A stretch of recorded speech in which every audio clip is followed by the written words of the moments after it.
This episode of the Creep Street Podcast is brought to you by Martini Coffee Roasters. You know, people always look at me weird when I say I start off every morning with a big old martini. But then I set them straight, and I tell them I'm talking about Martini Coffee Roasters coffee. A delicious coffee made by the Martini family. They roast their coffee using a traditional method of sight and sound to roast those little babies to perfection. And they also sell green coffee beans for those home roasters out there. And right now, fans of the Creep Street Podcast can get 20% off their entire order by using the code CREEPSTREET at martinicoffee.com. Once again, for 20% off your order, use the code CREEPSTREET at martinicoffee.com. Martini Coffee Roasters, the perfect coffee to keep you creeps caffeinated.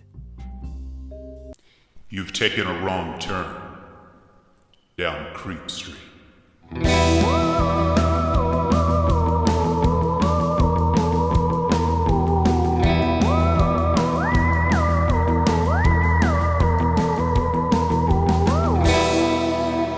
Citizens of the Milky Way, this is Maureen Bogey. And this is Dylan Hackworth. And you are listening to the Creep Street Podcast. Oh, it feels good, doesn't it? It sure does. Rub it in like a salve. Yeah, it's good. It'll help you. It's healing. It's healing, and it's a journey, and we love it. Thank you for being here today. We are so grateful to have you tuning in and going with us today. Now, if you want to be kept up on what we're doing, feel free to follow us on our social media platforms, okay? On pretty much everything, it's at Creep Street Podcast. Oh, yeah. So just check that out. And if one episode a week is just not enough, it's not cutting it. You need more Creep Street. You need a little more, baby. And you would not be the first and you won't be the last. That's for damn sure, okay? So you can get that extra Creep Street content over at patreon.com/Creep Street Podcast. Ooh, that sounds good. Yes. Now, we have all sorts of incredible content over there. We've got 3 tiers to fit your needs, your wants, your budget. And back in July, we said we were going to do a Patreon refresh. We had to push that back a little bit because, as we've mentioned before, I believe, our summer has been a little bit cuckoo. It's been crazy. It's been a lot. We're good. It's just, it's been a lot. Yes.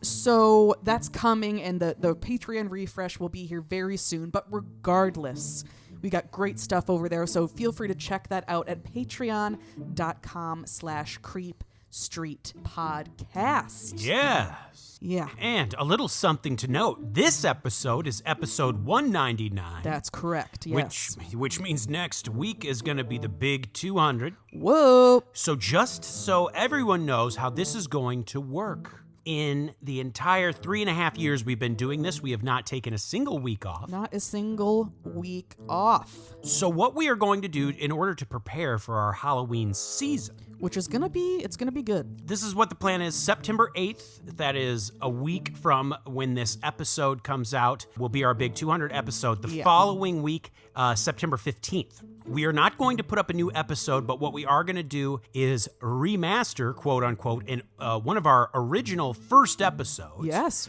right from the beginning. Give it some music, make the vocals sound a little better and everything. So you will still get content on that day. We are taking that time. We are getting ready for the big October bash. And we are so excited for what October is going to bring. Oh, yeah. Creep Street, get ready, okay? October is our thriving season. Of course, all year long, I think we thrive. Oh, of course. But especially, in fall, especially October, and we want to give you the best content possible. Absolutely. And even though, we've made some choices and some decisions already, if you have any last minute suggestions or requests, right, let us know. You never know. We're always wanting to do some extra stuff in October, so let us know. Absolutely. Well, Maureen, good golly, I think we've buttered him up enough. I think so, yeah. Last week we gave him the possession of Clarita Villanueva. Wow, we hadn't done a possession in a long time. I think, was it since last Halloween season? It's been a while since we really,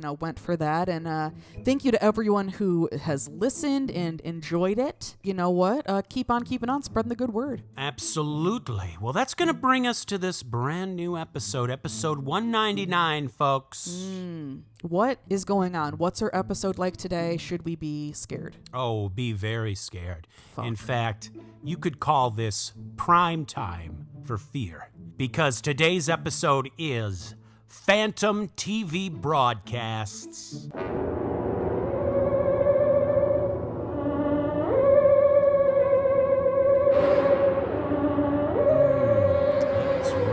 That's right. Okay.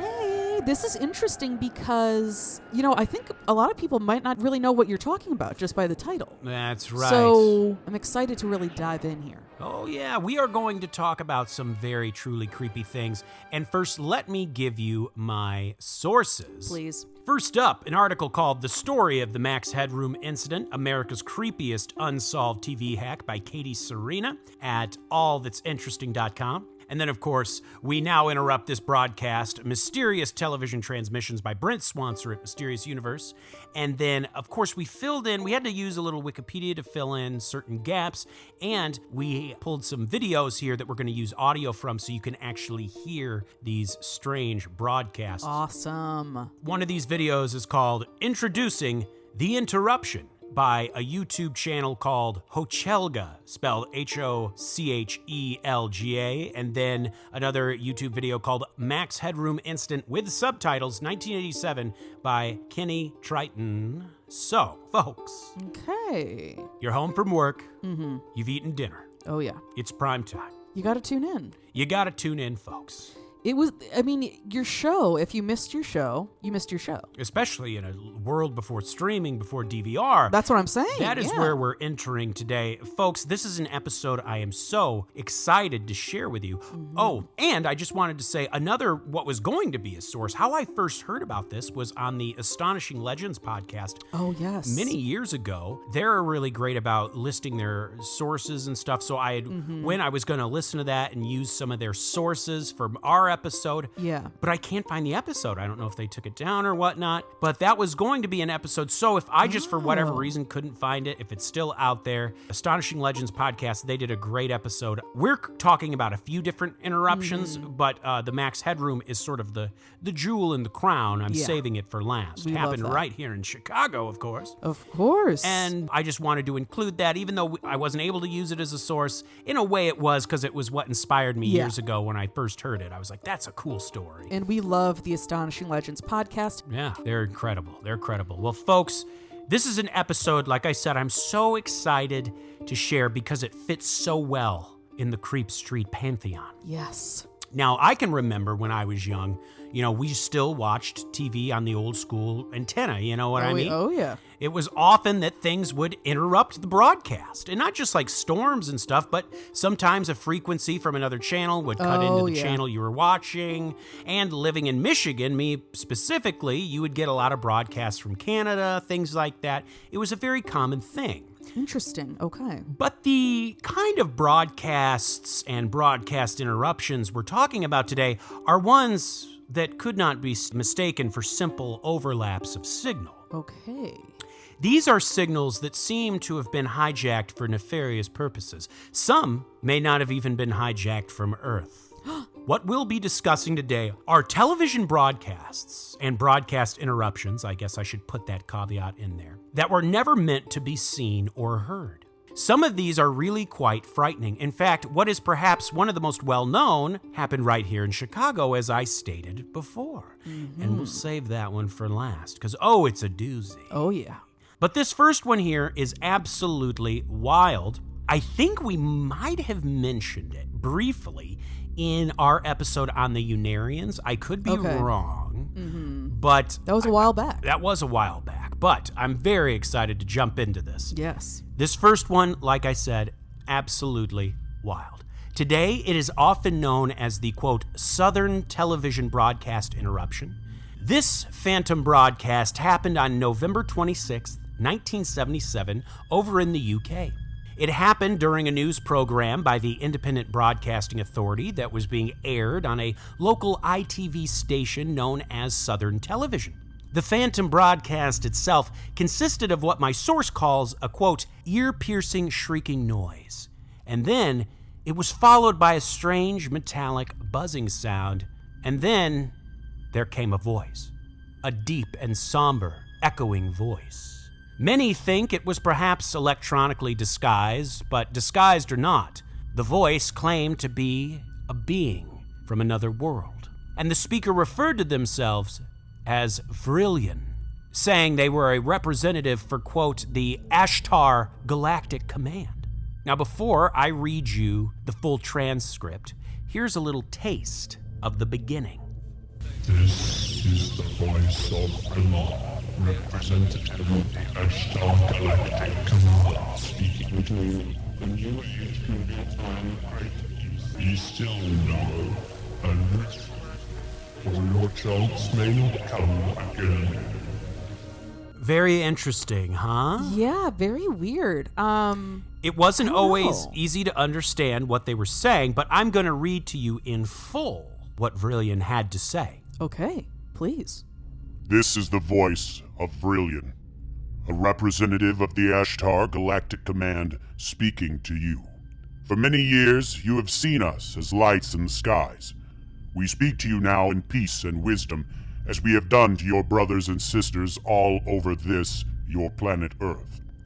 We come to warn you of the destiny of your race and your world so that you may communicate to your fellow beings the course you must take to avoid the disaster which threatens your world and the beings on our worlds around you.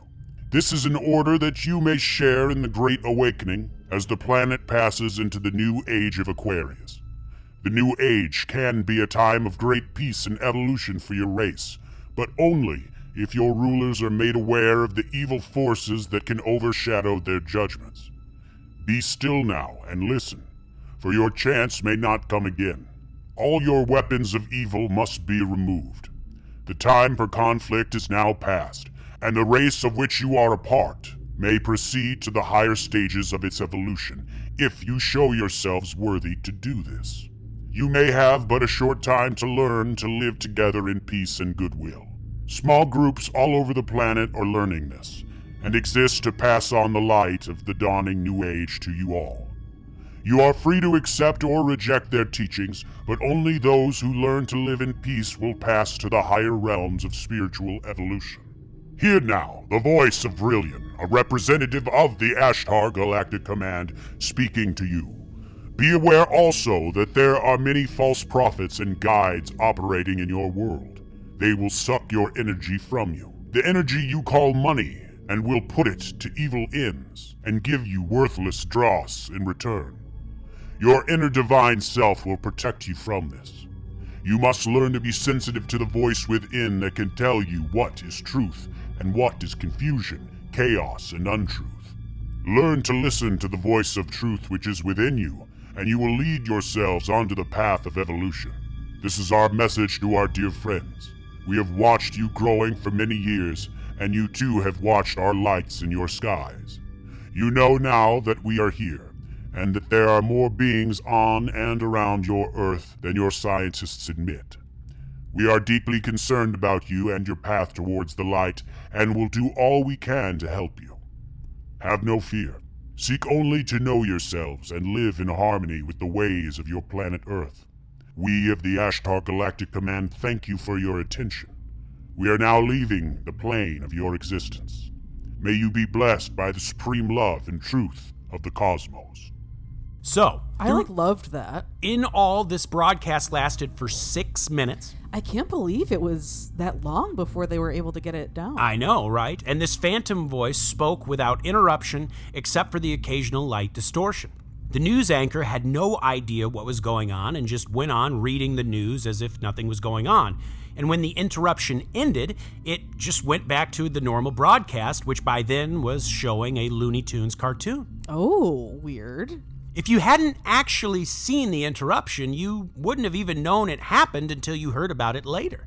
Almost immediately, the station was getting more phone calls than they could even handle. Soon after, the station would apologize for the strange interruption of the scheduled programming.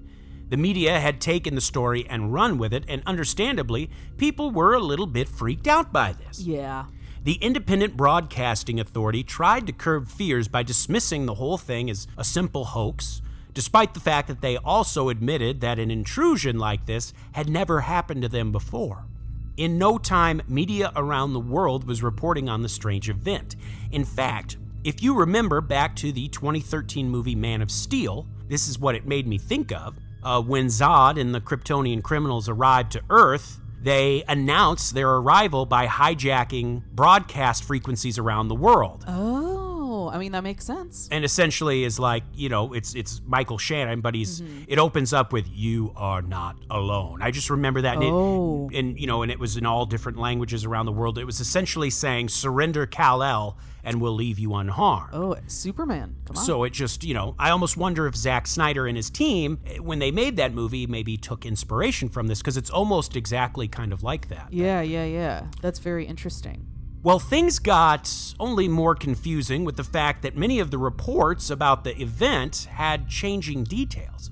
Often, what the media reported as the voice sang was different from the original transcript. Sometimes, the name Vrillion was reported as Ashturn or Gillian, along with various other details that varied.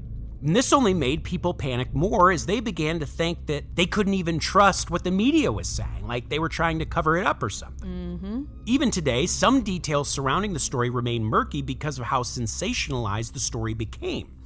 At the time of the event, opinions as to what actually happened that day were all over the place. Some thought it was just an amusing prank, while others thought it was, a legitimate message from otherworldly beings. Yeah, I mean, I could see it going either way. I get why people were confused. Yeah. Because it seemed pretty I don't know. I mean, it's of course could have been someone just made all this shit up, of course. Right. It's just so interesting because some of what they're saying kind of reminds me of the ancient aliens kind of vibe where you are using your mind to be able to accomplish great things. I don't know. I'm interested. My interest has been piqued. I'll say it.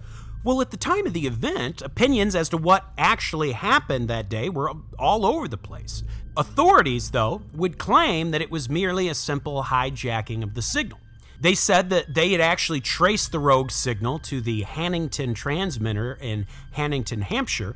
Apparently, this specific transmitter was using an outmoded method of catching rebound signals that were coming in from another transmitter on the Isle of Wight. This was not as secure as using landlines, and it apparently made their particular transmitter prone to hijacking. Authorities further explained their hoax narrative, saying that the folks responsible had capitalized on this weak point.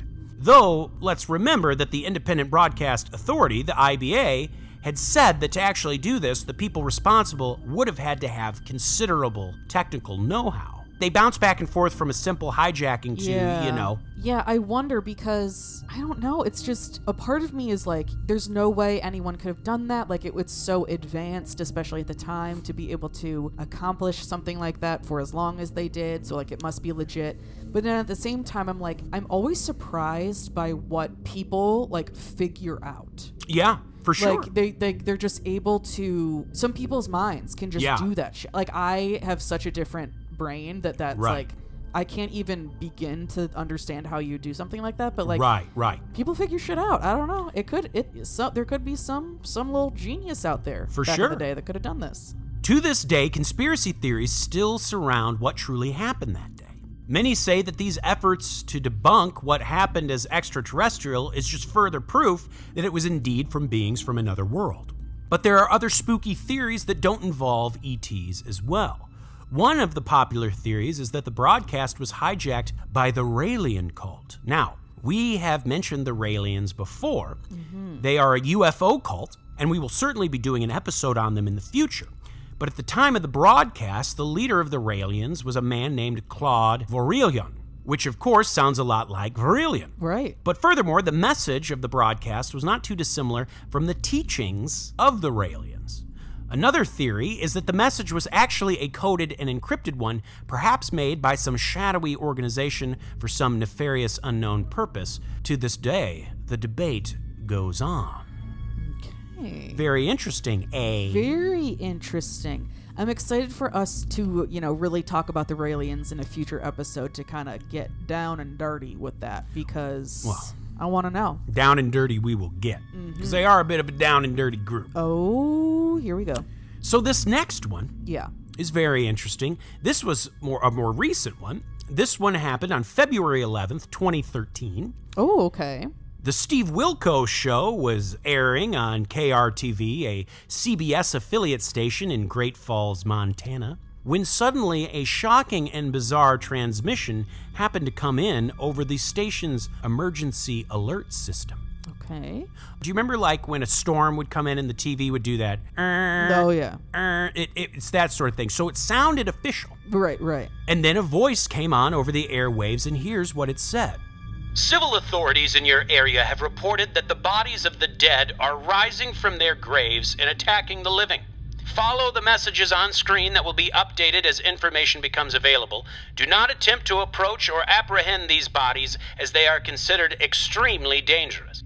Short and sweet. You know, it's giving me a little bit of Night of the Living Dead. It's also giving me a little bit of War of the Worlds kind of, situation here. Yes, absolutely. Yeah.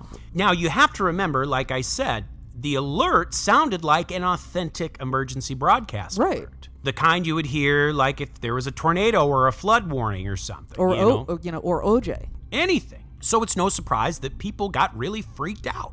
Emergency services got slammed with phone calls from frightened citizens wanting to know if zombies were truly walking the earth. KRTV quickly announced that this was all just a hoax and that their transmission had been hijacked by some unknown person or persons. One Lieutenant Shane Sorensen of the Great Falls Police Department was even quoted saying, "We can report in the city there have been no sightings of dead bodies rising from the ground." But even with that announcement, some police officers said they still had a weird feeling, wondering if it was true. I mean, yeah, you would probably accept, well, this is probably a hoax, but, you'd be a little freaked out. Oh, for sure. Now that it's been over a decade, we know that none such event occurred, but the question is, who did it and why? Most would say it was just pranksters, but there is actually one real-world theory that is quite interesting. Some think that it was actually perhaps viral marketing to promote the hit TV show The Walking Dead, which was then currently in its 3rd season at the time of this broadcast. Interesting. Okay. Kind of interesting. I mean, yeah. You would think it would be more, why just Great Falls, Montana? But maybe the idea would be you do it in a tiny town. Right. So like the news then the about news it picks it up. I mean, it's kind of, it's interesting. It's certainly kind of a clever, I probably very illegal, but that would be an interesting way to get eyes on the product. Yeah. Certainly got people thinking about zombies. So if it was on that night or something, zombies are on the mind, people might, want to tune in. And I mean, I could also see that happening too, because 2013, that was kind of, streaming hadn't fully taken over yet. You're right. It was still, your basic cable or premium or, whatever, satellite or whatever. So I could see that they were, using TV to promote. It's possible. It's possible. Well, we're hopping back over to England for this next one. Cheerio. And we're going all the way back to September 14th, 1953. What's so unique about this one is that the station the broadcast was coming from didn't even exist. Wait, what? We'll get to it. We'll get to it. Folks in England who were enjoying their usual television programming were all of a sudden interrupted by a call sign for a TV station, KLEE, which was all the way across the Atlantic in Houston, Texas. In fact, many folks took photos of their television screens to be able to prove that it actually happened. A call sign is when you would see like the old school, it would have like the station like KBX or whatever it would be like there, And so it was this call sheet for like a station called KLEE, but it was from Houston, Texas. All the thousands and thousands and thousands of miles away. Yeah, I didn't even know that was really even possible at the time. And remember, this is 1953, well before satellite transmissions. Why would a TV signal in Houston be showing up on English TVs? Yeah, that's weird. Not to mention that American and British broadcasting signals are incompatible. I guess they're designed different. I don't know the technical know-how, so I won't risk sounding silly, but apparently they were incompatible anyway. Okay. But that wasn't all. The British Broadcasting Authorities tried to contact the station in Houston and were shocked to find out that KLEE had been off the air for 3 years. What? They explained that KLEE had been purchased by a station called KPRC-TV back in 1950, and that all KLEE programming and call signs had not been broadcast since. British authorities even sent the folks in Houston photos people had snapped of their TV sets that clearly showed the KLEE call sign. So, the folks in Houston were blown away, and how was this possible? Well, one theory that was considered was that the folks in England were actually seeing a Kleenex commercial and were just mistaking it for the KLEE call sign, which is a stretch. Yeah, I think that's insane. Yeah, that makes no, just because it's the beginning of Kleenex. Or somehow an old broadcast had just been bouncing around the atmosphere for 3 years and somehow got picked up. But is that a thing? Here's the thing. Both KPRC-TV and the BBC conducted full investigations, but were unable to come up with anything. The story really creeped people out, and it went on to become a feature story in Reader's Digest magazine in the December 1958 issue. From there, the story exploded and spread like wildfire, so it took about 5 years for the story to really take off. After some time, some details emerged that would seem to point in the direction of a hoax. Evidence came to determine that the strange broadcast didn't happen all over England, but rather a specific area of the country. It was also revealed that several other stations in America, the Soviet Union, and South America had also been sent similar photos from England. What? Saying that their broadcasts were popping up on English television. So other television stations that were KLEE, I guess, they were being sent photos from England saying, hey, your stuff's popping up on our TVs. In addition, many of the supposed TV identification cards had various changes and inaccuracies. In fact, the one in the Soviet Union had been written in English, which was obviously a big mistake. However, there were still questions to be asked, such as who would orchestrate such a hoax. Later on, KPRC-TV would receive a letter from someone claiming to be a business partner of one of the perpetrators. The sender of this letter claimed that they had developed a new kind of TV that could pick up signals from huge distances without an antenna. If not, then it was likely grifters trying to sell their, quote, incredible new TVs. It's theorized that if the transmission was a hoax, that the perpetrators probably collected call signs from stations all over the world and then were able to hack the signal and broadcast them to a small portion of England. Then they encouraged folks to take a photo of the call sign so that they could claim their fancy new TVs were picking up signals from around the globe. But this also begs the question, why did the grifters include a call sign from a station that hadn't been working in 3 years? To this day, the perpetrators remain unknown. This one's weird. It's so messy. That is so weird. It's like, I don't really, because there was no real like message or anything, right? It was just like the screen. Yeah, it was like the call, like KLEE. It was like the call sign. It was just like a straight. Yeah, you're right. That's so bizarre, because the fact that there was no additional message to it or anything makes me think more like this was some kind of mistake. Right. But then it's like, how could this be a mistake? But then at the same time, it's like, what's the point of doing this? Exactly. Like, why would someone like it's right. not even, it's not like it's not funny or scary. It's just kind of like, right. Well, I mean, it is scary, but it's not, you know what I mean? Right. It's just kind of like, it's okay. It's a call sign from Texas. Like, well, the theory was they were maybe trying to sell bogus TVs. They were trying to claim their fancy new TVs could pick up signals from around the world. Oh. And they were like grifters. I see. Interesting. Yeah. Very interesting. But yeah, that is a weird one. And it's interesting that I don't, like you said, I also don't know much about the, the tech behind broadcasts or, anything. Streaming too. I don't know how anything works. I know how to hit play. That's all I know, baby. I have thought about this so many times that if I were to, and I think someone did a stand-up bit about this, I don't remember who it was, but I have also thought this. Yeah. That if I went back in time and told people about what the future is like, and they were like, oh, how does it work? Or like, oh, show me. Or like, teach us, make that happen now. I'd be like, I have no idea. Right. Like, how does the internet work? I don't actually get it. Right. Anywho, why I'm saying all of this is because I'm just saying I don't understand everything about how this works, obviously, but I just find it strange that this was even like fully happening back in the 50s. But Right. maybe I'm wrong, and we were way past that by that point. I don't know, Yeah. but crazy.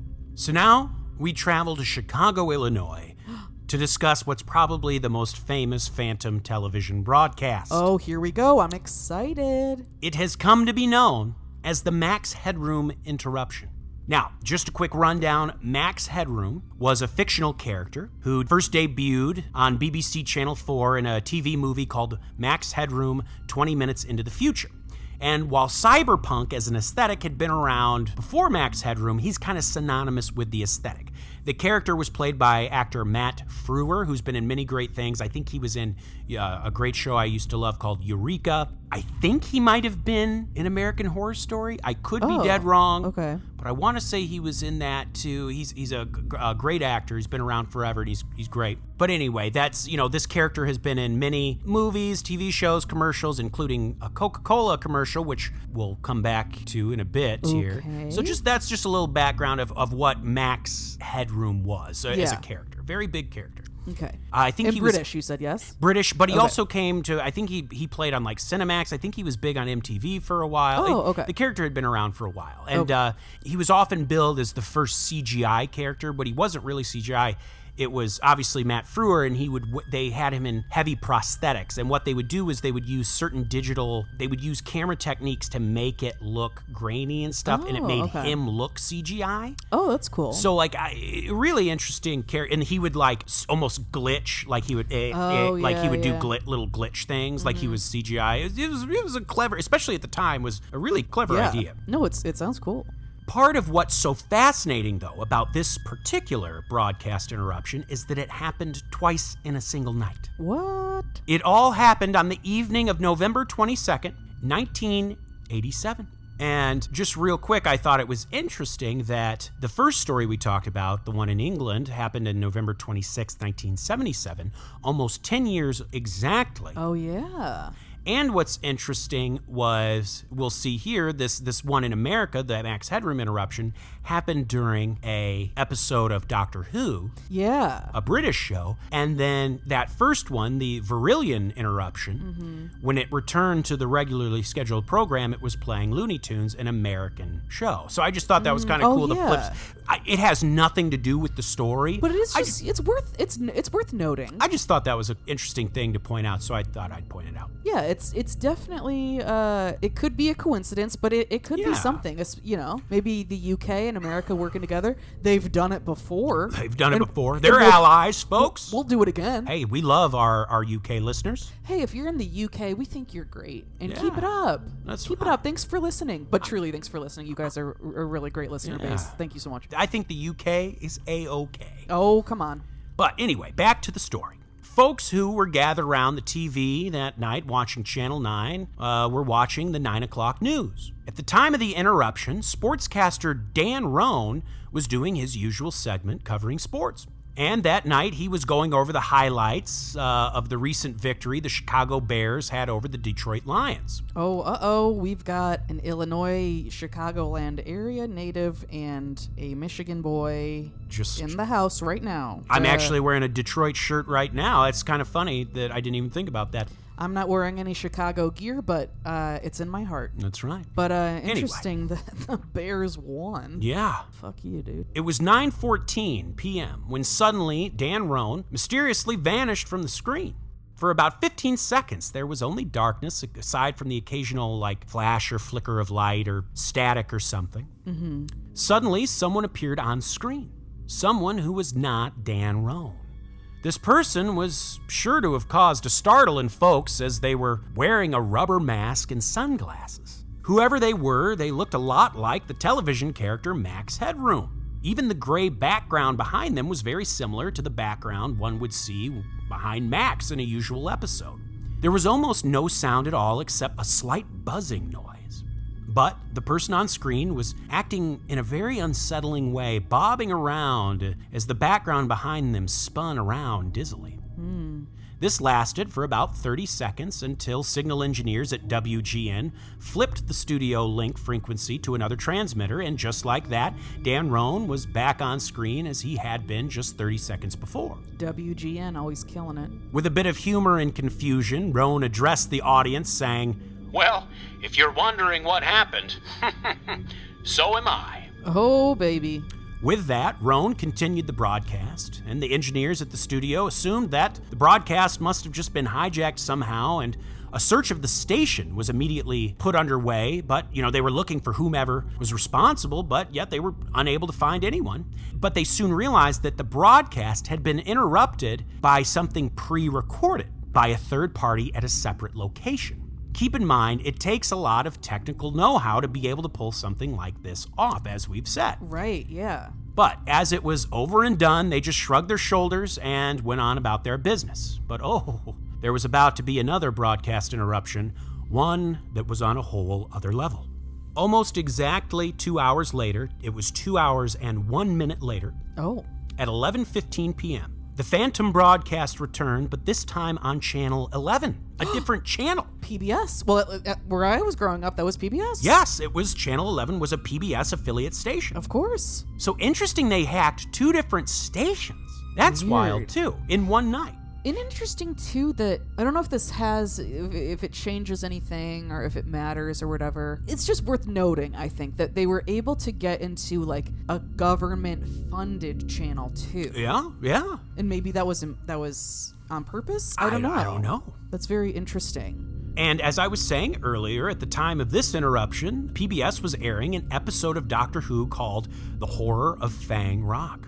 Just as suddenly as it had happened a couple hours earlier, folks who were watching Doctor Who would have probably seen all of a sudden it got kind of fuzzy and then it would flash out and it would be black, like a black screen. Oh. Scan lines began to appear on the screen. Now, scan lines, if you remember, they're those lines of static you would see at the beginning of a VHS tape, like when you would put in a VHS tape. Yeah. So they were kind of like that. Suddenly, that figure in a rubber mask and sunglasses was bobbing around on screen.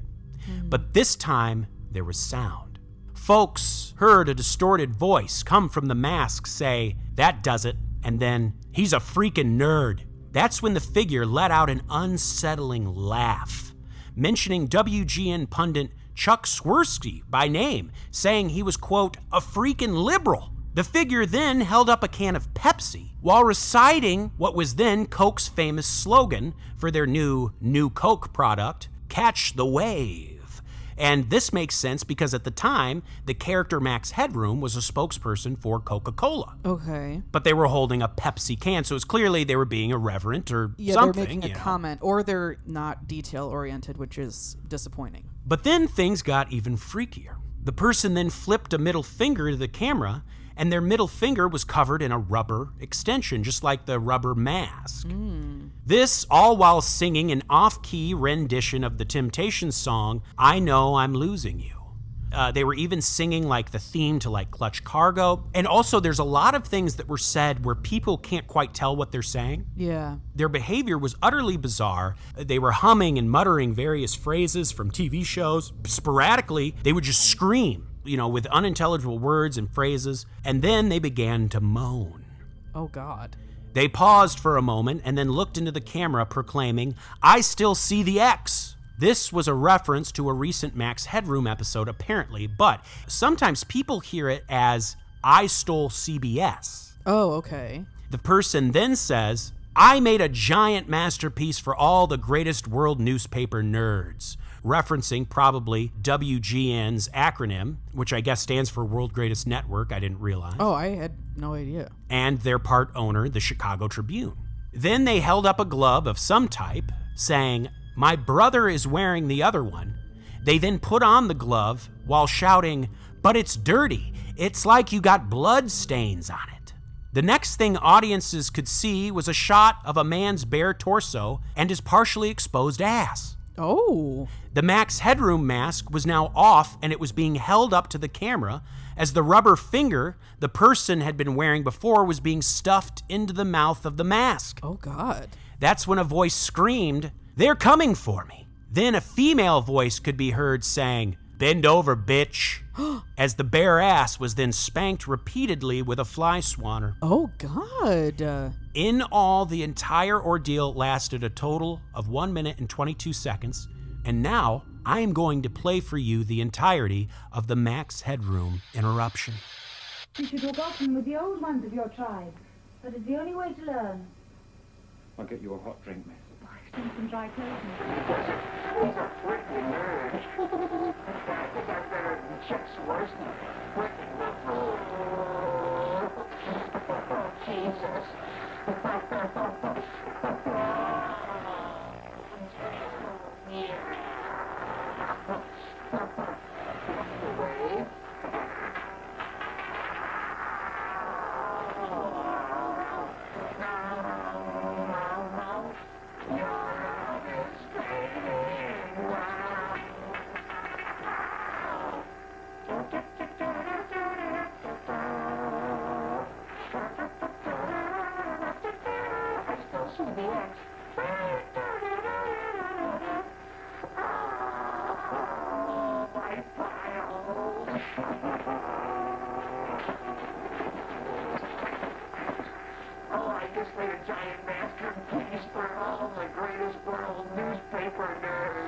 As far as I can tell, a massive electric shock. He died instantly. The generator? So very bizarre. I mean, it's Yeah. it's a lot of sounds, like the person's shouting, "Oh Jesus!" So half the time they're laughing, half the time they're screaming and Yeah. saying, "No, please don't." I mean, it's like it's so funny because at the same time, it would, on one hand, it would take such technical prowess to pull this off, Right. And yet, this other hand, it's so juvenile. I know, it's very strange. Well, that's why it feels very intentional to me. Like, I feel like this is almost like performance art or something for someone. Like, this whole thing reminds me of a combination of Saw, The Joker, V for Vendetta, Yeah. and almost like a Tom Waits song or something. Yeah, Like, yeah, for sure. It's just like, it's very, very unsettling. And like behind him at the beginning is this, like Dylan said, like the background is moving back and forth. Yeah. And the way that I remembered it was that it looked like it was like a green screen or something, but just watching it again right now, it looks more so like you know when you go to a fair, like a county fair or a state fair or whatever, Yeah. and they have those like houses that you walk through. Yeah, like a fun house Like a or fun whatever. house, Yeah. And they have those things where it's like the wall is moving. It looks like that. Yeah, it does, doesn't it? And so it's because you can even see like the edge of it where it ends, and it's just so even though it's so basic and like so bare bones and everything with like the high exposure of the light and everything, it's just like it just feels very intentional to me, like this is what they intended. Like I Right. wonder if it's like they're making a statement, or like I said, it's performance art, or maybe I'm completely off and this is some other scary shit. I don't know. Well, it turns out there was no one on duty during the transmission. Now, I'm not quite sure what that means. Does that mean there was no one at the station? I mean, surely Yeah. there was someone at the station. Maybe not anyone who is in charge of that particular, like in that department. Surely. Yeah. I wasn't quite sure what my notes meant by there was no one on duty, because does that mean, like, was that a regular thing, or are we supposed to, you know, Right, is that connected in some way? Right, like, you know, someone gets murdered in a prison when conveniently the guards weren't there or something. right, It's like, are we supposed to take that as that's part of it, or is it just like, is that a regular thing? But I like don't sometimes, know. or maybe all the time, no one is there that late or something. Yeah, I don't know. Right, because I guess it probably was close to, I mean, it was late. well, it was also probably close to Thanksgiving. Yeah. You know, I don't know how that all works, you know, like, yeah, so I'm not sure what the notes meant my sources meant in that regard by no one on duty. But anyway. Yeah. So the folks we have to thank for their even existing recording of this are Doctor Who fans Oh, yeah. who were recording the episode on their VCRs.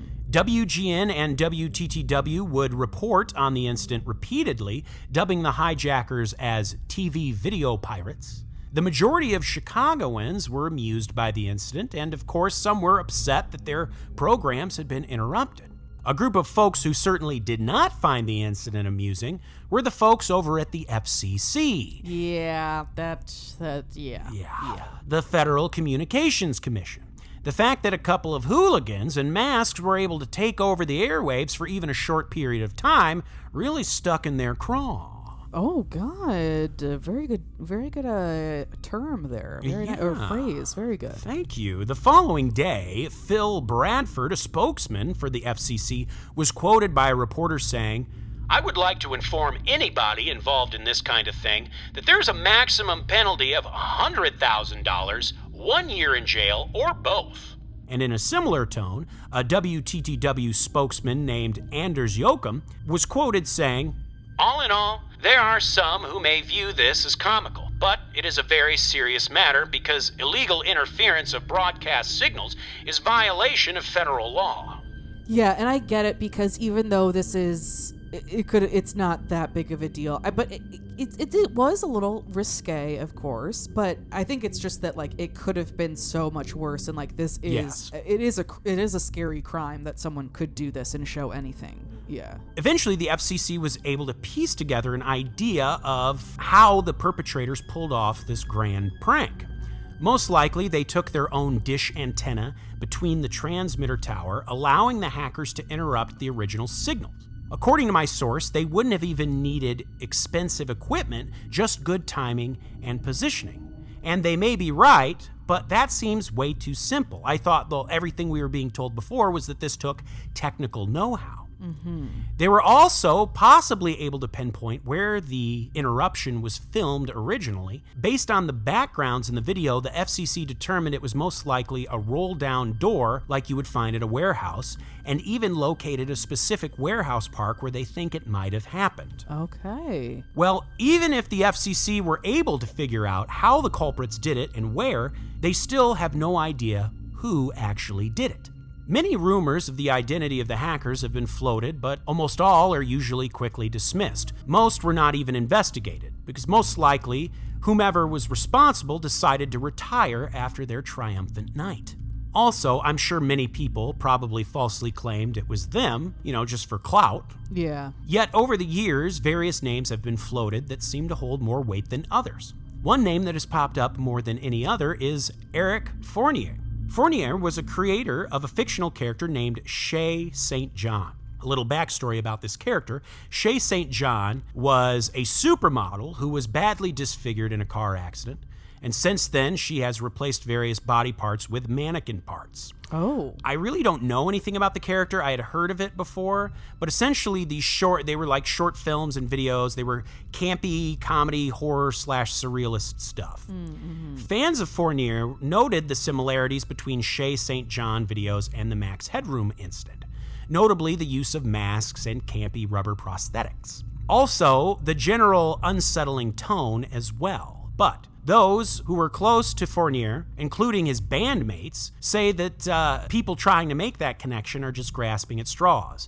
They are also pretty sure he wasn't even in Chicago at the time of the incident. But would he need to be? I don't know. Maybe not. Yeah. The Max Headroom interruption is notable not just for the absurdity of it, but for the changes that it made in broadcasting policy and laws. Not to mention, there was a similar hack that had happened just the year prior that was very similar. A hacker known as Captain Midnight, his real name was John R. McDougal, he had gotten upset that HBO had raised their dang prices. I mean, come on, it's tough. So on April 27th, 1986, he was able to hack that night's airing of The Falcon and the Snowman on HBO. He interrupted the broadcast with a little message of his own. And for 4.5 minutes, HBO viewers were surprised to see that old school SMPTE, those bars, the SMPTE bars, those like colored bars that would appear on screens with a blinking message that read, "Good evening, HBO. From Captain Midnight. $12.95 a month? No way. Showtime Movie Channel, beware." Oh. Now, while this was just a minor inconvenience for viewers, this was big trouble for the U.S. government. They were worried about the military implications that could come from even an amateur satellite hack. Yeah.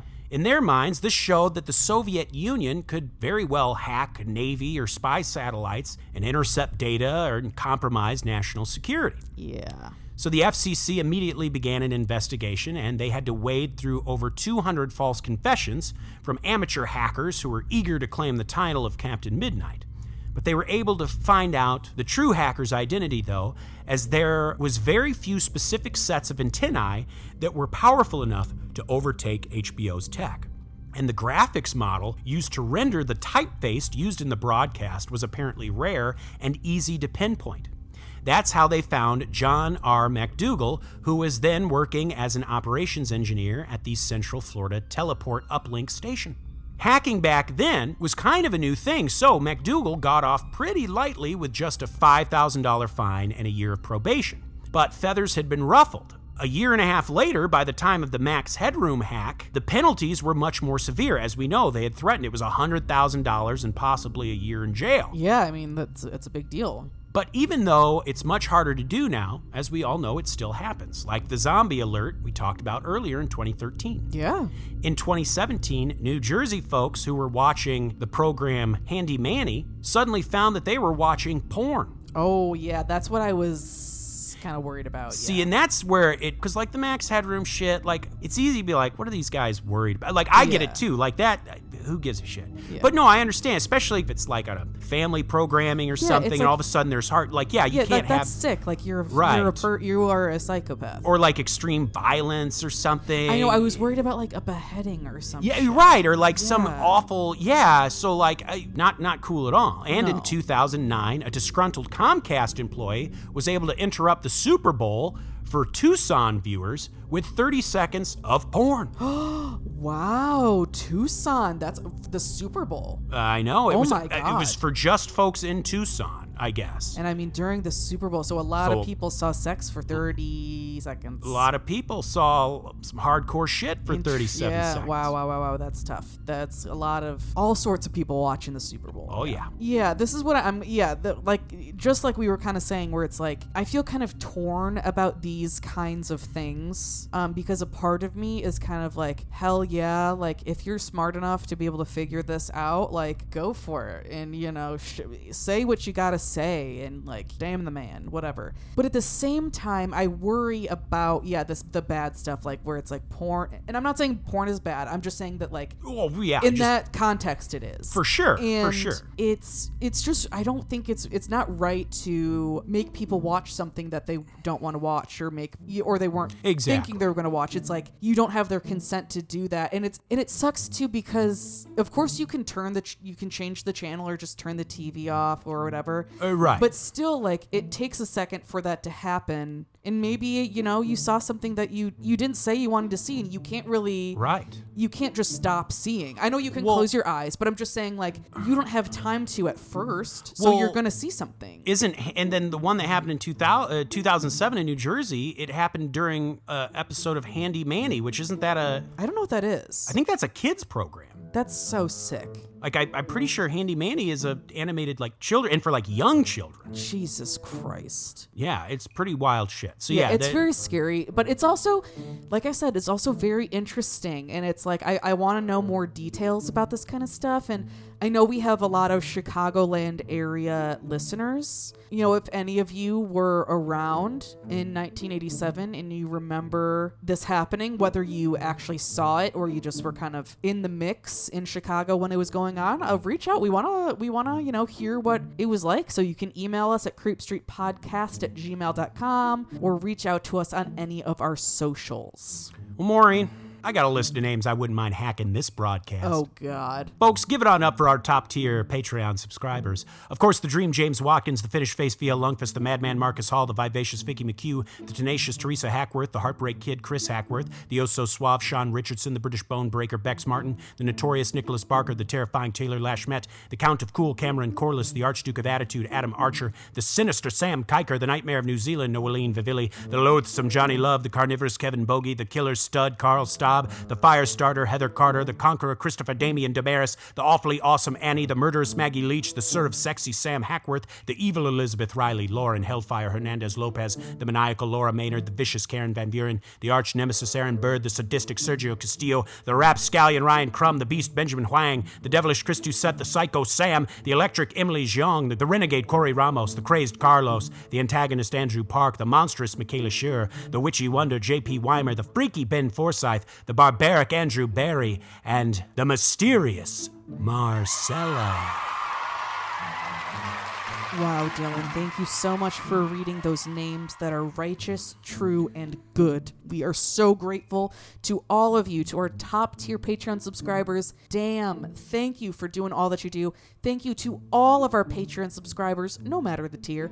And thank all of you for listening today and joining us. Please remember to leave a review, rate, subscribe, like, share on social media, tell your family about us, tell your friends about us, tell your coworkers about us, all that sort of thing. We really appreciate it, and especially, the 5-star reviews on anywhere you listen to this podcast. If you are a fan and you want to do a solid for us, we would so appreciate that. But once again, thank you for listening. We're so happy to have you here on Creep Street. Citizens of the Milky Way, my name is Dylan Hackworth. I'm Maureen Bogey. Good night and goodbye. Goodbye.